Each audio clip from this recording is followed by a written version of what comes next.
Welcome to Unhinged and On Call. I'm Dr. Chelsea, your resident veterinarian. And I'm Trish, a registered vet tech who's seen it all. Each week, we're pulling back the curtain on the wild world of veterinary medicine, from late night emergencies to barnyard drama. No filters, no fluff, just real stories, real laughs, and maybe a little emotional damage. Thanks for letting us share the madness with you. Well, welcome to our show, Unhinged and On Call. Today we have two very special guests. I'll introduce them in just a minute, but we wanted to give a little background. Matt Littrell is a farrier, and he's based out of Elizabeth, Colorado. And then my husband, Dr. Brett Luedke, and I used to work in Elizabeth with Trish. Woo! So it's like a full circle, full group kind of moment. Yeah. We were there kind of 2015 to 2017 and worked with Matt quite a bit. He's a super talented farrier. His dad, Jim, is a farrier, and he's been down in the Elizabeth, Kiowa area forever, it feels like. Just the nicest people. The greatest people, and super talented. And they have quite a lot going for him. Him and Matt and his wife, Kristen, run a farm, and their website is mkhorsemanship.com. And they actually breed really cool cob-based horses, and have kind of a really cool operation there. Yeah. And then training too. So if you're kind of down in that area or have horses that you need help with, they do a lot of training as well. I'm going to put a plug in for Matt because he doesn't often talk about it. But he is a veteran. He did, if you want to check it out on Facebook, there's a whole like kind of documentary and series about it, but it's the Long Trail Home. And he basically rode from coast to coast. I don't remember what year it was, but was early 10s. Yeah, on horses, and he took his horses, and he's a farrier, and he would literally, I remember part of the stories, he'd just wear through the shoes so the toes were gone. So for the listeners, it was just the sides of the feet because he was riding roads. And along the way, he met Kristen, which is so cool, on his journey, and met a ton of cool people. So I would definitely urge you to look up the Long Trail Home on Facebook, and find out more information about it. Yeah. Really, really cool, for him, kind of a healing process, but just about like the really, unfortunately, high rates of suicide with veterans because they come back home and there's like, a ton of adjustment to be made. Yeah. There's no support. I think things are evolving right now, right? Yeah, and I'm hoping it's getting better. But it just, I think it's a great thing to look at because he's such a great guy. And the family is so cute. They have two young kids. So we had him on this show today to talk about this story that Trish was actually there. I was not. But about this aged Mustang gelding, I assume. Yes. I don't think he was a stallion. I don't believe so. His behavior aligns with the. That's why I'm like, I don't know, because it could have been one way or the other. But the story is titled "Wild Horse Hoof Trim," I think. Yeah. Just about a one-time patient of ours in Elizabeth that the lady had been. I think what is probably not as clear. We had some reception issues, but probably not as clear as this horse had been getting. Not regular, but probably like annual foot trims. And for people without horses, you usually trim horses' feet every like 6 to 8 weeks. When they don't have shoes on, they kind of break off if they're in a pasture, but man, they don't break off evenly normally for most horses. And so this lady had been for sure over a year since she had had anybody touch this horse's feet. And that's just like, you have to do that, right? She had gotten kicked out of Canyon City's training program, where she had run him through the chutes in the past, and they used a tilt table to trim him. And she got kicked out of the prison system, which tells you a lot, except for none of us knew this going into it. Correct. Yeah. So that's usually like famous last words. We didn't know. Nobody told us. Famous last words happening here. Well, I'm sure the owner knew that if she told our receptionist, hey, he's not halter broke, I can't touch him. Yeah. There would have been a little more discussion. And probably turning it down. But these guys are super resourceful, and you'll see from their story that and a little cowboy in there too. A lot of cowboy. A lot of cowboy. Yeah. It's awesome. They were not turned off by this whole thing. So I think they've all gained wisdom. We've all gained wisdom. Yeah. And I was just happy to be participating along for the ride the whole time. I was just kind of there. And they just kicked ass. It was awesome. Gosh. I think it's actually amazing nobody got hurt is what I'm amazed by. Yeah. Because horses I like would that agree. Yeah. that are like actively kind of aggressive and that age are Yeah. very smart because young ones you can kind of use intelligence that we have, right? And patterns, and you kind of know what their evasions might be. You can think, you can kind of be a step or two in front of them. But when they get to mid-20s and they've been on their own, like They know who they basically are. on their own, they are smart as all get out. And so, so yeah. That'll be Luckily, super fun story. yeah. So stay tuned, guys. Thanks for joining in. This episode is brought to you by our friends at VetCS, your go-to for veterinarian-developed CBD and wellness products for pets and horses. Founded by veterinary professionals, VetCS offers science-backed formulas made with premium hemp extracts to support calm behavior, joint health, and overall wellness, whether you're in the clinic or out at the barn. VetCS is all about helping animals live better naturally. Want to see what they're all about? Head over to vetcs.com to explore their full line of CBD products.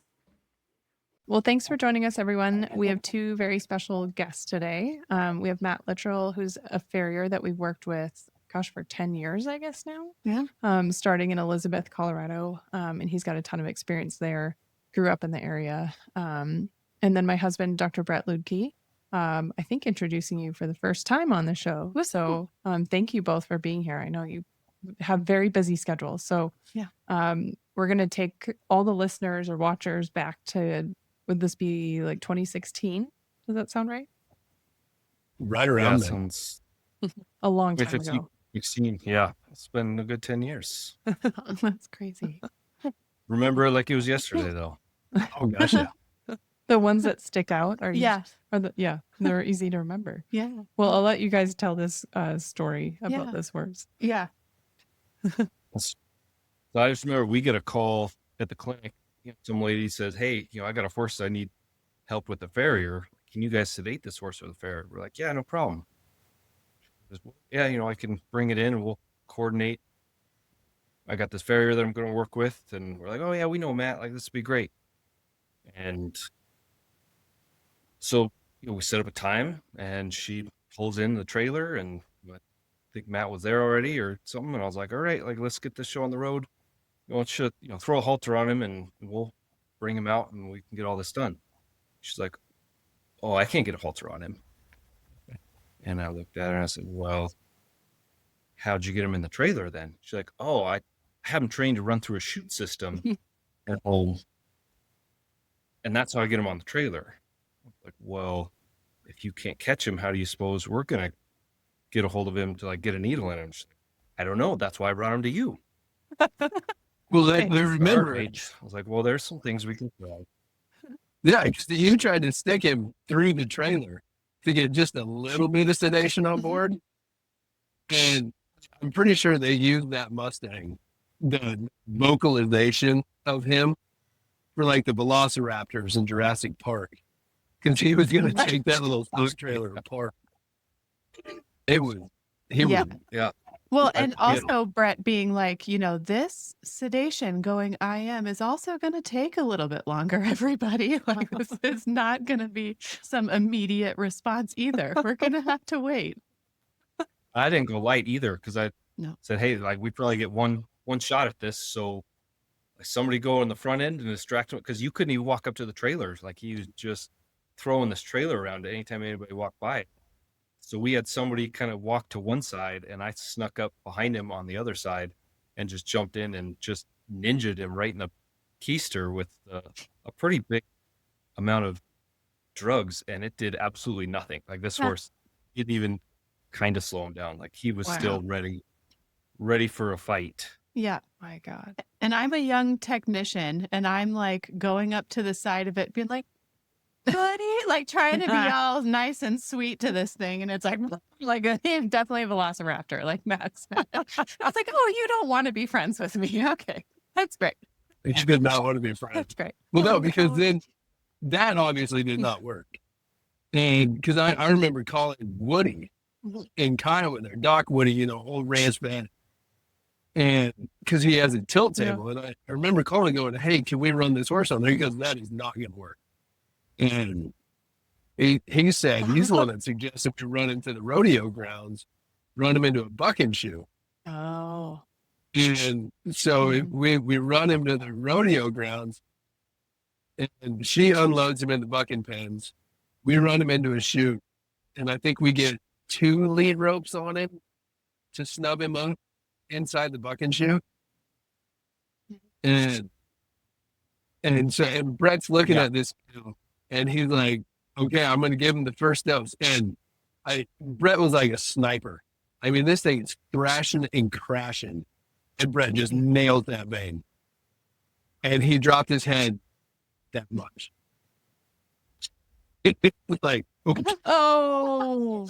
and I remember him looking at the lady going, "Okay, I'm going to give him the big dose, but it's a big dose. Like, we don't know what happened." Okay, well, he needs it really, really, really bad. All bets are off. Oh, God. And then just nails him right again. The thing goes down. We throw the gates open. And I remember my dad telling me, when you do this, take those back feet and tie them off. Because he was telling me a story about how he did a zebra once and tie the back feet off. So I tied the back feet off. You got it. This Oh, thing. no. Oh. And then it was all elbows flying after that. But Oh my God. Did you have Well, I a remember- grinder? What did you use to go quick?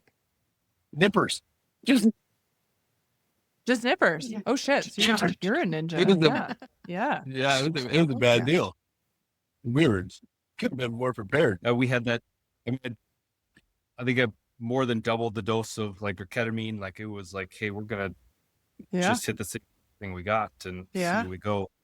And he knocked down pretty good, and he's down, and we're like 5 minutes in. Matt has that first foot looking perfect. Yeah. He's got it trimmed. He's got it filed. Like it looks really nice. And the horse kind of twitches a little bit. I'm like, Matt, that looks really good. You go about 2 minutes to get the other one. I'm gonna stick this thing again. You gotta go. Get the gas. You're like sitting on him. Oh my Yeah. God. Were you in there still? I was Were you- there. I actually Were you on their head? Yeah, and so this was the coolest shit I had ever seen at that point, by the way. You guys, this was like so fun for me. And also I had video of Brett, one hand, one sticking this thing in the jugular, right? And he's like straddling the fence. And he looks at me, he's like, I think I got just one shot at this, right? And he's just like, and gets it right away, right? And just like, and I was like, that was the coolest thing I've ever seen. So That's cool. where he gets lucky once in a while. Yeah. Yeah. And then we're sitting at the computer later because, then you go invoice and all the things. And I help put some of the stuff in. And I looked at you and I was like, what do you charge for a wild horse? Trim. Rodeo ground rental. Rodeo. Yeah. Yeah. Day. Oh my god. Not enough. That was Not enough. not That's nearly it. enough for that. No. Not enough Yeah. is always the answer for that kind of Oh my client. Because God. there's no way she had a farrier before. Like it had probably been No. years since he had seen Mhm. a farrier. She's taken him down to the prison down Canyon City. Colorado Oh, Springs, yeah. Kansas City, Yeah. because they had the BLM or the Mustang herd for the prison, and they let her run him through. They had a tilt table that they'd strap him in. She's like, but they won't let me bring him back Well, anymore. Surprising. Oh Oh my god. Oh, It man. had been this thing. She's It's like, been they won't let me come so down. long. It's so long. Yeah, I do remember that God. first one. You go, that looks really good. Hurry up. We're running out of Get halfway done. That's nice and balanced and beautiful. I think he had maxed out his ketamine dose. Well, Yeah, how and then much we did you got give we him? got to the other, and then I think you looked at me and went, that looks great too. We're out of drugs. And we still have the back feet to go. Yeah. And I mean, we're taking off Oh my god. a ton of foot. It wasn't just like he needed a little trim. It was like he needed Holy fixed mackerel. for- Yeah, I mean, he was in bad enough shape that he was pretty rough. But and then Yeah. run to the back end and just, I mean, hacking foot off as quick as I can. And Brett sitting on his head. I get done, throw my hands up like a calf roper, and this thing picks his head up, and I'm like, well, my job's done. I'm out of here. Get See out. ya. Good luck waking Where it them up. goes, So, period. I did my We got job. out of there real fast too. I think You it just let was him like, well, I've spent obviously enough time. recover. I got other stuff to do. We Yeah. packed up. Hey, good luck loading this son of a bitch back up. We were out of here. Here's your She's chute, probably lady. there. Park your trailer at the other end Yeah. of this thing, and maybe it'll You run said it you got 'em again for for you. this? Do it. She's probably there forever. Oh my God. Well, the And- more ketamine you give, the rougher the recovery. So like that thing probably somersaulted, and the rougher they are with people, or on high alert they are, the more they flip when they get up. So it's like I bet he had a headache. So he deserved it. But Yeah.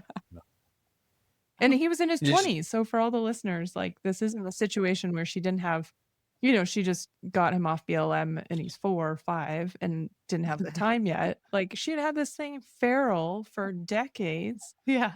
And like at that age, there's no chance. Like, you could maybe work with him every No, day, I think but she I had to don't think bait him in, and then bait him in with panels and squeeze him into the trailer like cattle or something. So yeah. Like why? Why would you have an animal like that? Doesn't sound that fun to me. No. She looked at me like I was so dumb. I was like, well, go get the halter. Let's catch him up and get him. And she looked at me like I had 3 eyes. She's like, you can't put him. why would you ask me that? We don't catch this horse. I don't put a Silly. halter on him. Silly. This is why I need you to sedate. Oh my God. Well, we sedate for Farrier all the time, but Yeah. not like that. We're Yeah. done Thank with this, goodness. too. That'd be rough. It was probably a couple hours, don't you guys think? We probably spent 2 Half a day. or 3 hours between when she showed up and when we left the The rodeo trip grounds. took about 10 minutes. It was a day. There's no way. No way. Well, being a farrier is a hard enough job. Yeah. Like you've got people, not paying attention when they're holding all that. But the good thing is you're a good horseman, so you have that background of how to help them. Well, cool. Well, thank you guys for your time Absolutely. today. Thanks for having us. Yeah, we appreciate it. Yeah. It's always fun. Always fun seeing you, Me Matt. too. Do you have a crazy story from your time in veterinary medicine? We would love to hear it. Visit us at unhingedandOnCall.com to fill out the submission form, or you can email us at chat@unhingedandOnCall.com. Thank you for tuning in. Make sure you subscribe and follow us for all the latest updates. Unhinged and On Call isn't just a podcast. It's a lifeline for every veterinary professional barely holding it together with vet wrap and caffeine. Somewhere out there, another tech, vet, or assistant is deep in the same chaos, dodging poop, managing meltdowns, and wondering if they're the only one unraveling. You're not. Whether you're laughing or crying or rage cleaning your truck, you've got a whole tribe behind you. You're unhinged, but never alone.